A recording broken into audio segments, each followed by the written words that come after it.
Welcome everyone to today's program. I am Laura Dierda with Becker's Healthcare. The program will begin with a presentation and we will have a question and answer session following the completion of the presentation. You can submit any questions you have throughout the presentation by typing them into your control panel in the space labeled Enter a Question for Staff and clicking Send. Our presenters will attempt to answer as many questions as they can during the time we have and will follow up on questions they do not have the opportunity to ask. You will receive an email within about a week following the webinar that will include instructions for how you can download a copy of the presentation. You will also receive a follow-up email shortly after completion of the program. You can submit your feedback or any additional questions at that time. This email will not include the presentation. It is now my pleasure to introduce today's presenters. Connor Gallagher is the Director of Analytics and Business Operations at Avea Health, a division of ECG Management Consultants. Previously, Connor joined Avea in 2013, where he managed the reimbursement analysis team. Prior to joining Avea, Mr. Gallagher worked for a publicly traded healthcare REIT that had over $2 billion in assets under management. He also served as Vice President of Finance, Group Vice President of Revenue Cycle and Managed Care, and participated significantly in the acquisition and integration of new surgery centers for a national ASC company. Naya Quijes is the founder of Avea Health. Avea Health has recently partnered with ECG Management Consultants, where Naya is the principal and the ECG practice leader for ambulatory surgery. Naya has over 30 years of industry experience, has effectively directed projects, and serves as a strategic advisor to clients nationwide. She has expertise and a proven track record in surgery reimbursement, contract negotiations, M&A, and due diligence analysis, ASC, hospital joint venture strategic planning, cost analysis, and operations and business analysis. Prior to her consulting career, Naya was a surgical hospital CEO and a regional vice president of ASC operations and orthopedic development for national ASC and hospital corporations.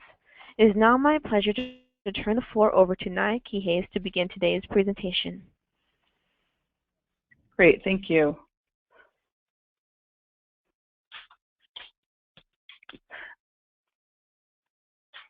Just a little bit about who Avea Health is. As was stated in the introduction, we are the ambulatory surgery practice at ECG Management Consultants. We've serviced 500 providers nationwide in approximately 43 states since the inception of Avea, which was in 1998. Our expertise is in ambulatory surgery operations, reimbursement and payment systems, contract negotiations, business analysis, optimization of financial performance, strategic planning, accreditation, and regulatory compliance.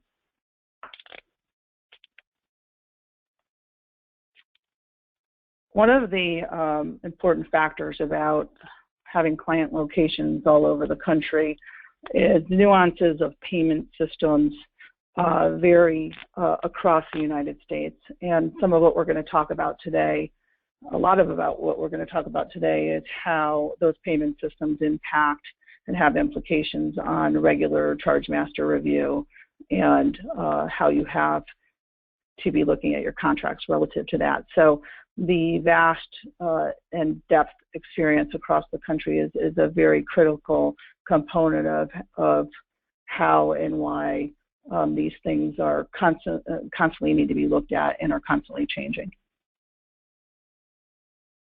Thanks, Naya. This is Connor Gallagher. I'm going to take it from here, and I'm going to start with a rhetorical question, asking everyone if you're excited about your charge master. I happen to find this picture, which I thought was great, and I'll make the point here that if anyone is multitasking right now, making themselves a set of these yellow sticky note boredom goggles, I think it's a great idea. I may or may not have made a set of these myself. But the reason I put this slide up is because we actually do get excited about the charge master part of our business and our firm. I think it's fair to say we've done hundreds of these reviews over the years in just about every state that Naya just showed on the map there. And the reason we do get excited about doing the charge master reviews is because we typically find opportunity, and that can be anywhere from something small to something quite large. But over time, we realized that I think we're hard pressed to think of a single time we've gone in and worked with a client on a charge master analysis that we haven't been able to uncover some opportunity. So when we can identify and help implement opportunity with a client, that gets us excited here. So let me set the stage for just a moment here on sort of what we're going to talk about today. I'm going to take a moment here. Naya's going to cover a couple of slides on what causes a charge master to go off the rails, and then what are some of our goals in our firm when we do a charge master analysis. And then we're going to take this into a case study. We feel like the best way to highlight and show a picture of the value of a charge master analysis is to go through a case study. So I'm going to make two stipulations here to set the stage. My first stipulation is that as operators of surgery centers, you provide outstanding patient care in your community. You take a lot of pride in what you do. You're delivering a wonderful product to your community. And then my second stipulation is that you have worked hard to negotiate appropriate reimbursement. So you put the time and the effort in to work with the payers in your market to negotiate appropriate rates for the services that you're providing. And so the reason we're having this call today is because really a lack of focus on your charge master completely undermines both of the stipulations I just made. So when a charge master gets out of kilter with your business, it undermines your ability to provide that patient care. It's taking the financial health away from your organization, and down the road and over time, that's going to impede your ability to continue to operate your center the way that you want to. And then secondly, if you put all that time and effort into negotiating your contracts, you want to be able to be reimbursed based on what you negotiated, and the charge master can be an impediment to that if it's left stagnant or if it's not focused on. And so that's really why we want to have this call today, is to talk about why the charge master requires focus, which Naya is going to get into here in just a moment, and then a little bit around some of the goals for what you want to accomplish when you're doing a charge master. So Naya, I'm going to send it over to you. Great, thanks. So, how often do you review your charge master? I mean, and what's going on in today's time with respect to transparency and people being concerned about adjusting charge masters while we're in an interesting time in healthcare. When you set your charges, were they based upon some sort of a payment system? We quite frequently will find clients that have set their charges based upon a multiple of Medicare. However, every payer across the country uses a different payment system. And typically every contract stipulates that you have one uniform charge methodology so that you're not discriminating amongst payers and patients. Payers change their payment systems more than you think, and it's not always blatantly clear when they've made a change. You don't necessarily have to have a payer come to you and renegotiate your contract for them to change their payment policy rules and the dynamics of the way that they're paying you. So payment policy could be changed at a payer, and if you do not have somebody looking at the payer's website, looking at the updates on a constant basis, you may not notice that they've changed, a weight if they're using the Medicare system or if they've changed a proprietary grouper mapping. They may have told you that they've updated their grouper mapping, but that they send you the entire grouper mapping. So all of these things potentially impact your reimbursement and your ability to enable your surgery center to optimize the reimbursement due from that contract, because there's typically a provision in every contract that stipulates the payer will reimburse you the lesser of 100% of bill charge or the negotiated rate. So these are all factors that go into the importance of reviewing your charge master against the payment systems. And it's not just with commercial payers, it's also with government payers who are constantly updating and making changes as well. The other thing is that payers look at charges as an indication of rate of payment. And that's, at the end of the day, payers look at what kind of a discount they are paying you as a percentage of bill charge. And so sometimes, as many ASCs do not get paid as a percentage of bill charge, sometimes that criteria is what they use to determine whether or not they think that you are getting paid reasonably or adequately based upon what kind of a discount they're paying you off of the bill charge. So charges really do impact, how a payer could potentially look at your contract as well. Although what you get paid is not indicative of your charge, it definitely can have an impact on how a payer may present to an employer group or to a broker, an insurance broker, the savings that they represent on a contract, for any given provider. So, it is absolutely important that you ensure optimal reimbursement under each payment system. And what that means is making sure you're getting paid what is in your contract and or what is in the allowed amounts relative to a government commercial payer as well. Medicare, Medicaid, workers' comp, many state workers' comp plans are following, Medicare reimbursement systems and or they have their own proprietary methodologies. The goal here on a charge master review is to make sure that you avoid the lesser of issues, meaning that you're not getting paid 100% of bill charge because your charge fell below an allowed amount. So we want to make sure that your charge master captures the reimbursement that's due to the surgery center and identify opportunity for immediate upside. This is what happens with typically what we find with a charge master analysis.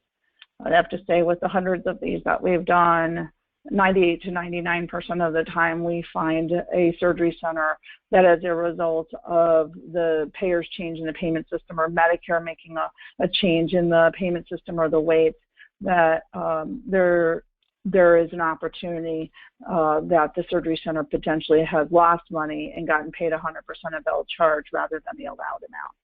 So the other component is that there's charge master limitation language that you have to be aware of. When you're doing a charge master analysis, you may have a contract that's based upon a percentage of bill charge or a component of it that's based upon a percentage of bill charge.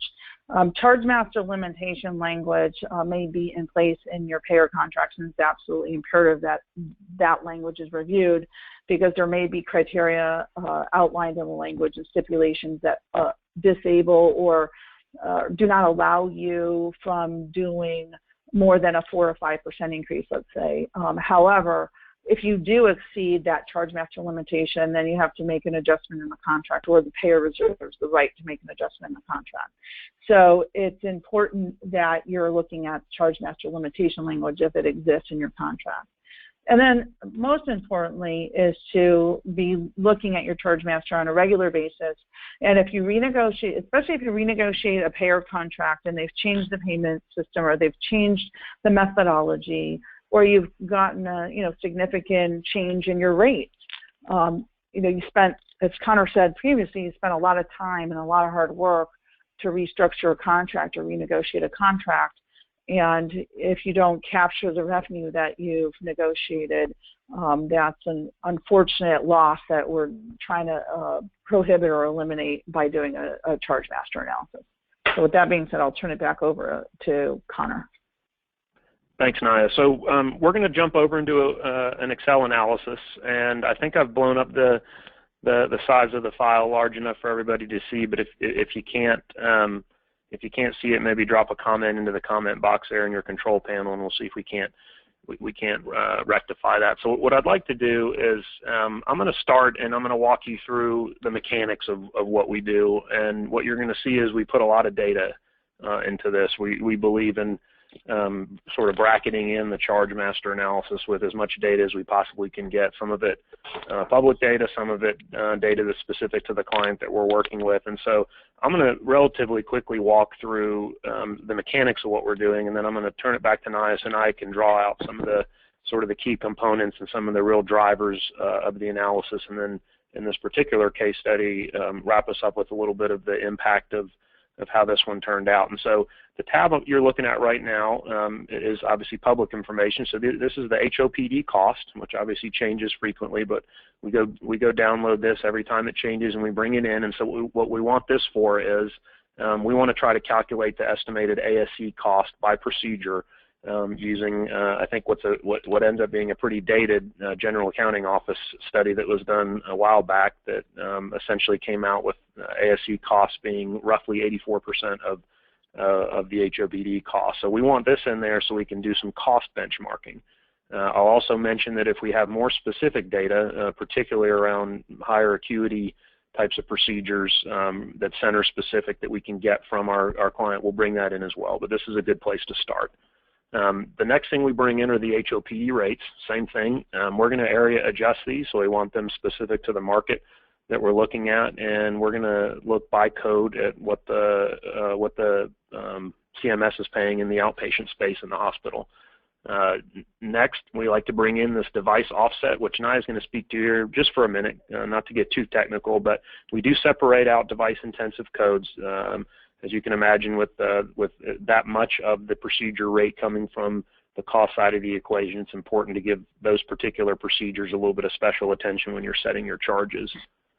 And finally, the last benchmark essentially that we bring in that's public are the Medicare ASC rates. So now we've got hospital outpatient rates, we've got our ASC rates, we've got a second section here to look at the device-intensive codes, and then we're looking at some cost data that's out there.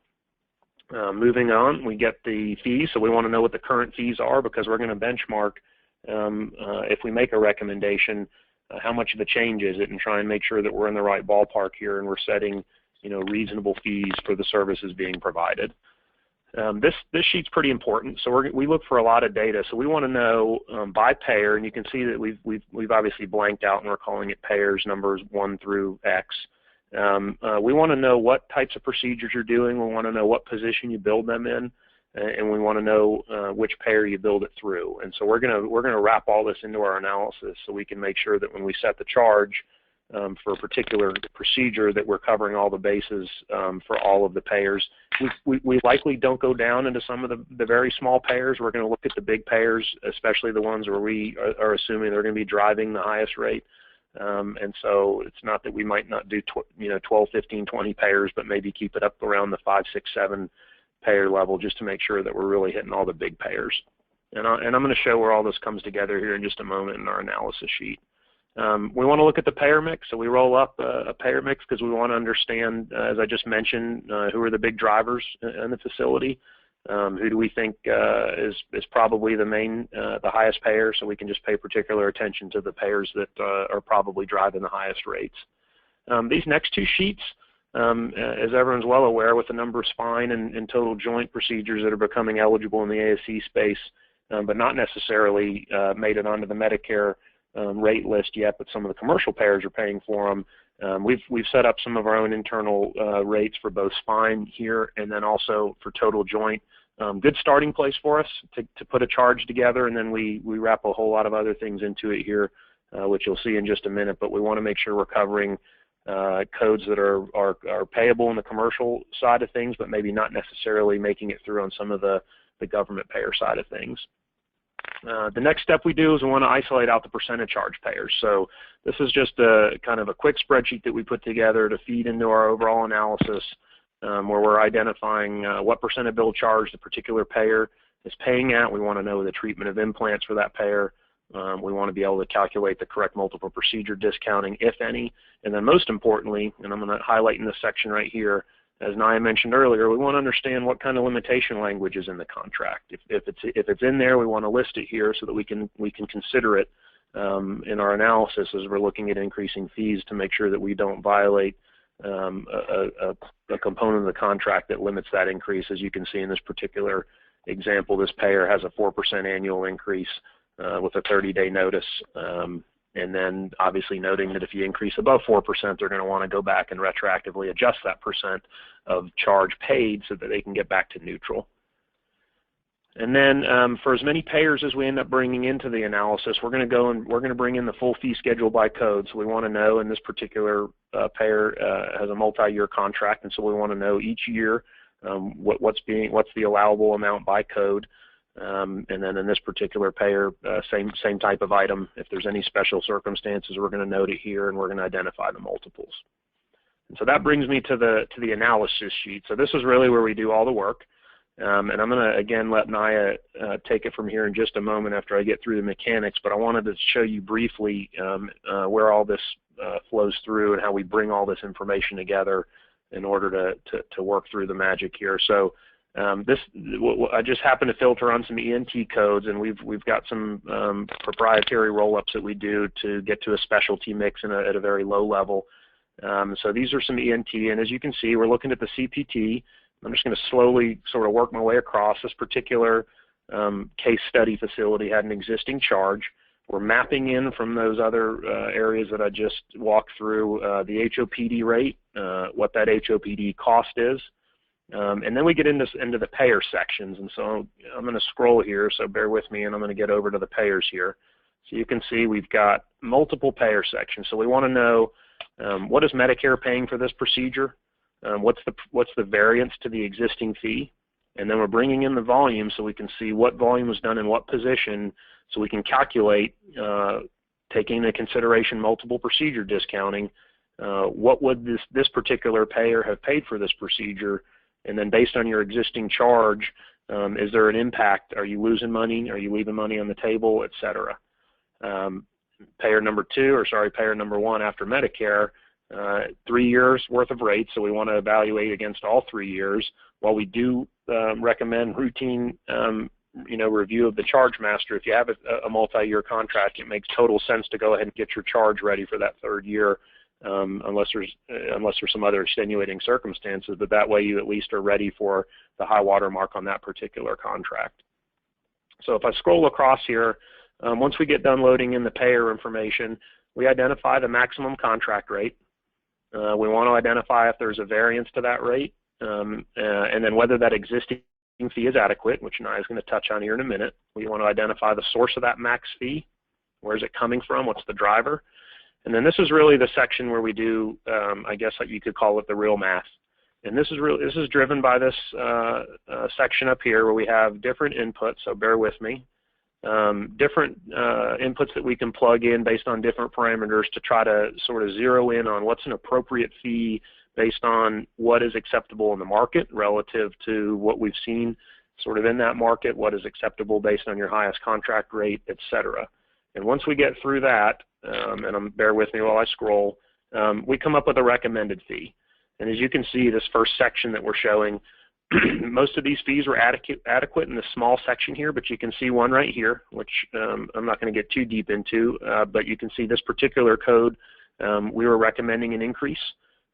We recommended it based on a margin above the max contract rate. And so there's going to be various things you're going to see in this source column that are driving and giving some detail, because we want to be able to explain very thoroughly our logic and our methodology on arriving at a certain fee, so so there's total clarity there. And then over here to the right, the last thing I'm going to walk over is then we want to bring in all of our multiple procedure payers. Our percent of charge payers, and we want to do some math on what kind of impact are we going to have on a percent of charge contract, what kind of limitation language is in that contract, and then maybe cycle back through the analysis iteratively a few times to make sure that we get everything lined up where we're not violating any of those multiple procedure and charge master limitation rules that I mentioned earlier. So that's really the mechanics. I know that was a lot, but I just wanted to really highlight the amount of data that we like to throw at it and the number of ways that we like to bracket in our thought process and our methodology to create a very defensible and a very logical fee recommendation, and one that's extremely transparent so that we know what we did when we go back through this process again. So with that, Naya, I'm going to turn it over to you, and I'll let you direct me through the file, and we can kind of call out some of the actual results of this particular analysis. Sure. If you can scroll back over to the left, Connor, so you can see where the procedure categories are. And so if you undo that, and so we can see all of the different categories that are there. As Connor said, we go through every code that is on the fee schedule and looking at how all the payers are paying, and actually then factor in these different variables to determine and make a recommendation on a fee. And when you look up in the if you look up in this top where the yellow box says increase to existing fee versus area adjusted HOPD rate versus cost versus ASC rate versus device intensive, and then margin above contract rate. There are some surgery centers when we meet with them, we'll find out they haven't done a charge master change in like 5 or 6 years. So in that instance, if somebody has been a very long time without having done a charge master review, you might say, look, you know, overall, even without even just approaching the fees that are falling below or inadequate to optimize, you know, payer allowed amounts or contract rates, in addition to optimizing those contract rates, you might put in a standard increase across the entire fee schedule. But that's all going to be subject to, you know, how old is it? You know, has there been an ongoing issue with their charge master? Are they too high against, too high against the market? Are they too low against the market? As we start, you know, looking against, you know, the fee schedule. These other components, and I think it's really important because now ASCs are becoming more and more competitive with HOPDs, as HOPDs are actually becoming more competitive with ASCs. That's why we put in the hospital outpatient department rate information as well as the cost information, because it's, you know, to develop a new fee or a recommendation for a fee, it's really important to have a cost factor, you know, in that fee schedule analysis, so that there's some basis for cost that's driving the recommendation for the fee.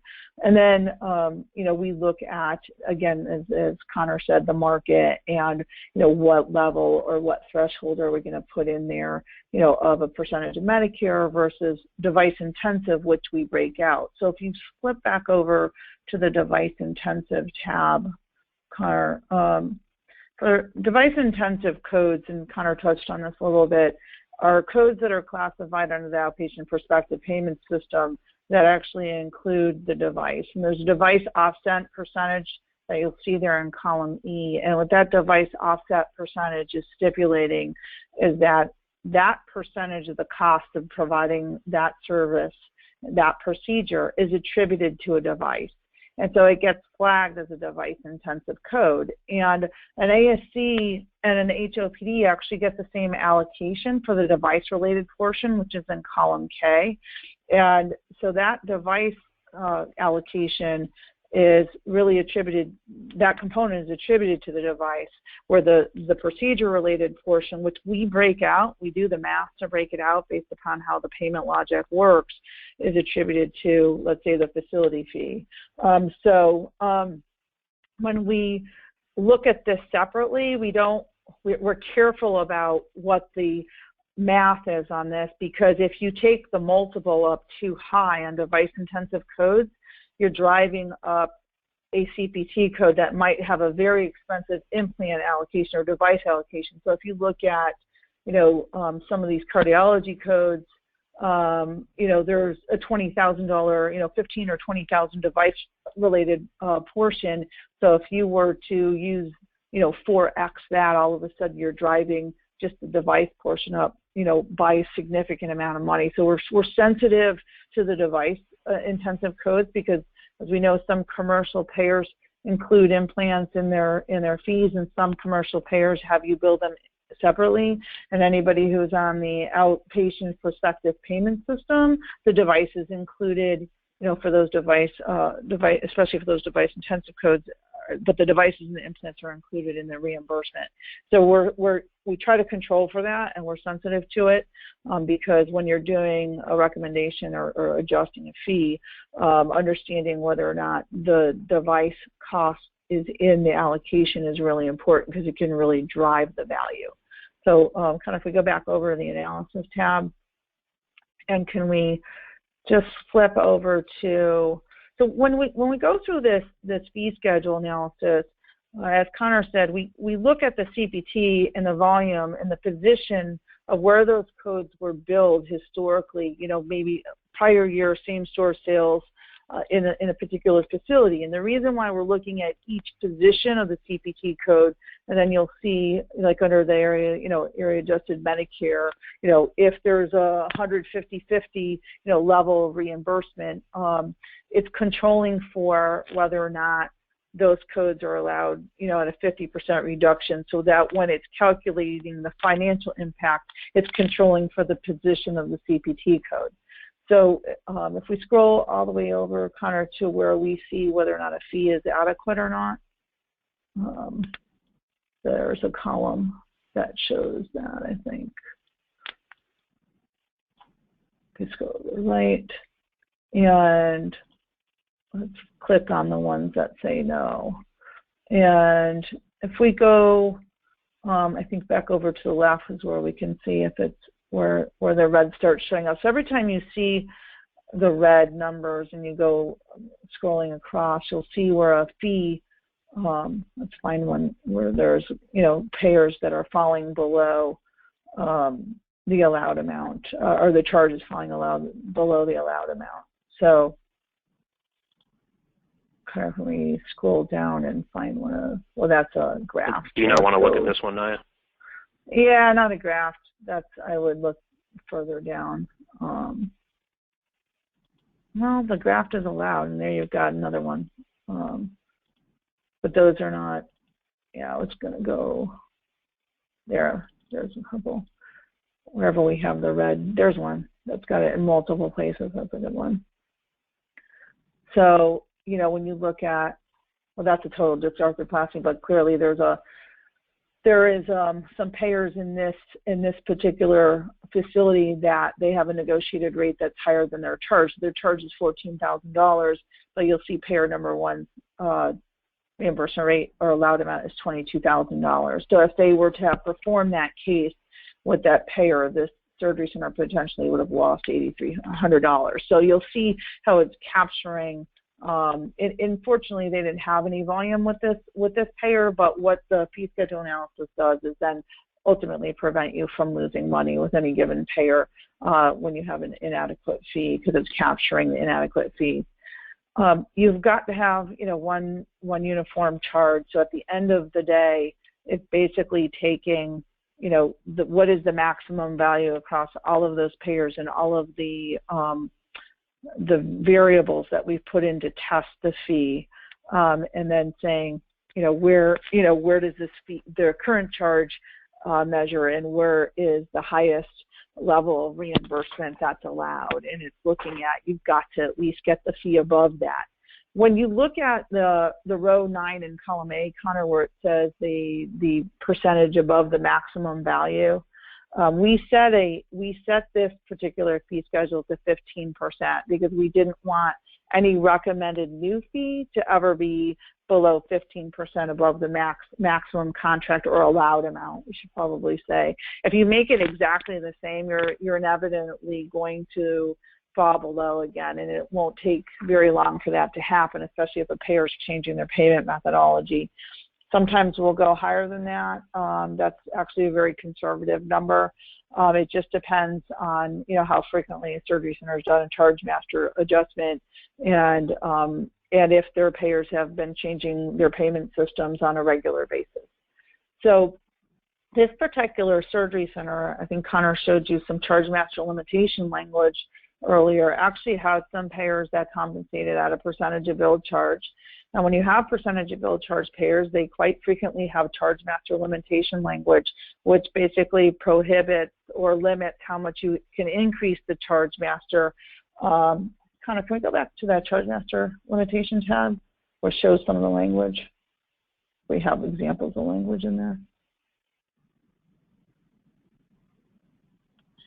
So there it is, percent of charge payers. So this charge master limitation language says there's a 4% increase, a 30-day notice prior to the effective date of the change.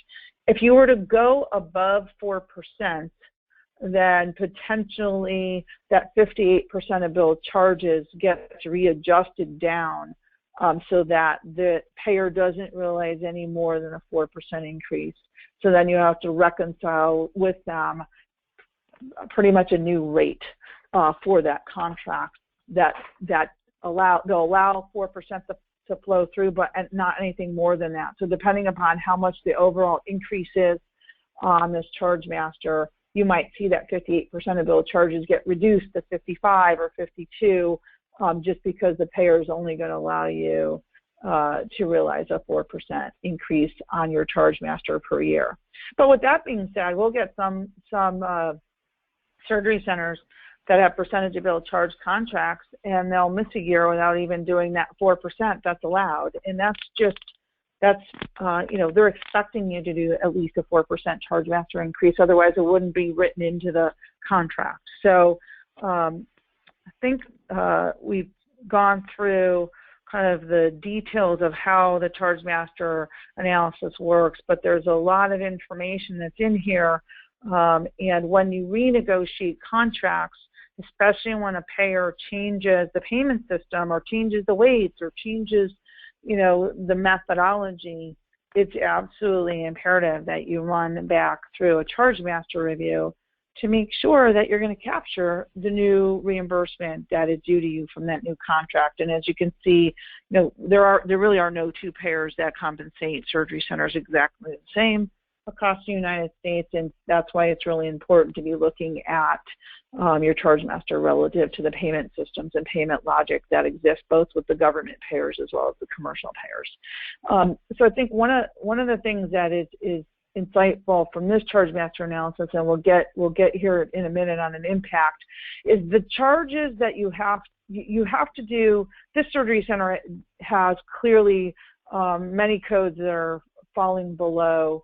If we go back over to the analysis, maybe Connor, you can highlight how many codes actually fell below or falling below the maximum allowed amount. So it's got quite a few charges that are inadequate relative to contract allowed amounts. And so inadvertently, the payers that actually have a percentage of bill charge contract are going to get impacted by it, because in order for the surgery center to optimize the value of its, what I would call fixed rate payers, it ultimately impacts the percentage of bill charge payers. Now, the purpose of this charge master analysis was not to say, let's take our percentage of bill charge payers and let's increase all of our charges and make a substantial amount of money on these percent of bill charge payers. But inadvertently, in order to optimize the value of your fixed rate payers, it flows through the percentage of bill charge payers as well. So then there's an impact to those percentage of bill charge payers.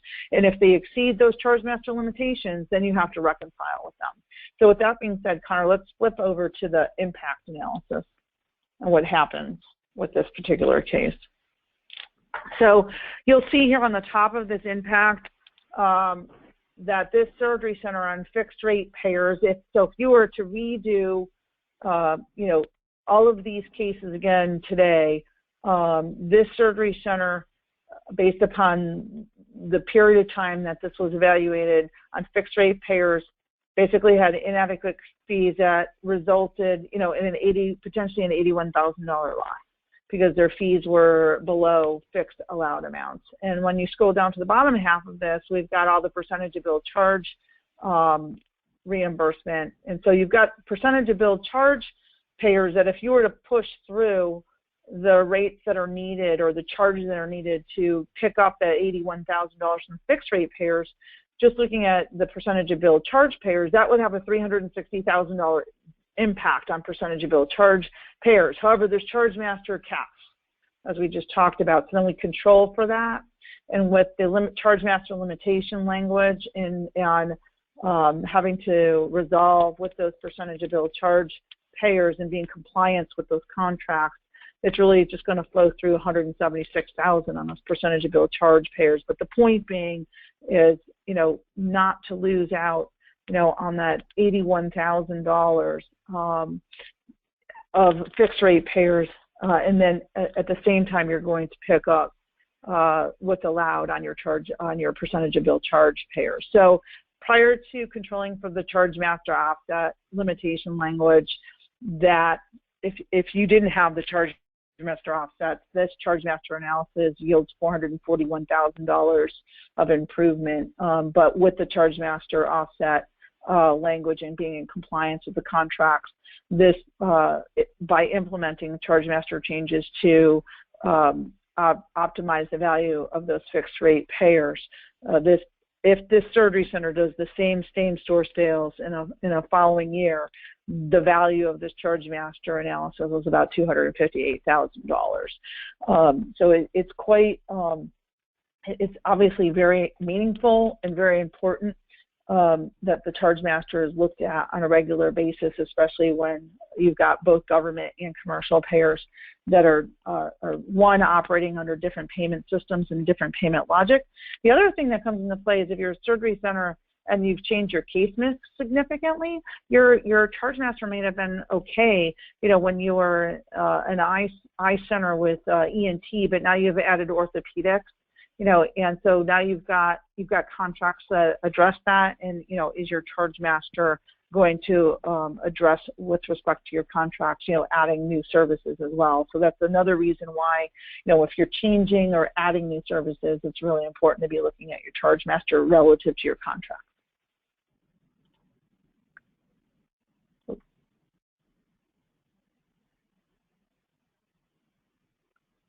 So just to summarize and recap that surgery center impact, the inadequate fees found on the fixed rate payers is $81,000.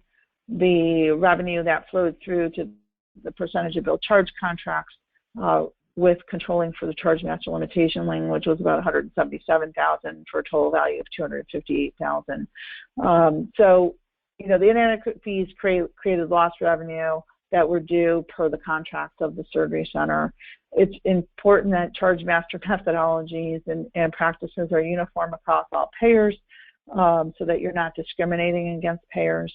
And the percentage of billed charge contracts or provisions. I mean, some contracts with surgery centers will have fixed rates and then a component of them based upon a percentage of bill charge. But the point being is if you've got any component of contracts that has a percentage of bill charge, it will impact those payers as well. And it's a byproduct of the charge setting process. I think that is hopefully provides everybody who's on the call with the importance and the value of, one, understanding the contracts and the changes in the payment systems and the importance of looking at your charge master on a regular basis relative to what's allowed by both government and commercial payers. I think we have some time for if there's questions. Thank you, Connor and Naya, for a very enjoyable and excellent presentation. We will now begin the Q&A portion of the program. As a reminder, you can submit any questions you have by typing them into your control panel in the space labeled Enter a Question for Staff and clicking Send. Our presenters will attempt to answer as many questions as they can during the time we have for Q&A and will follow up on questions they do not have the opportunity to address. So we do have a few questions coming in here. Our first question is, what language do you recommend when negotiating a contract to have the payer also pay for implants? If a payer's payment methodology does not, automatically allow for implants, it's definitely a great question.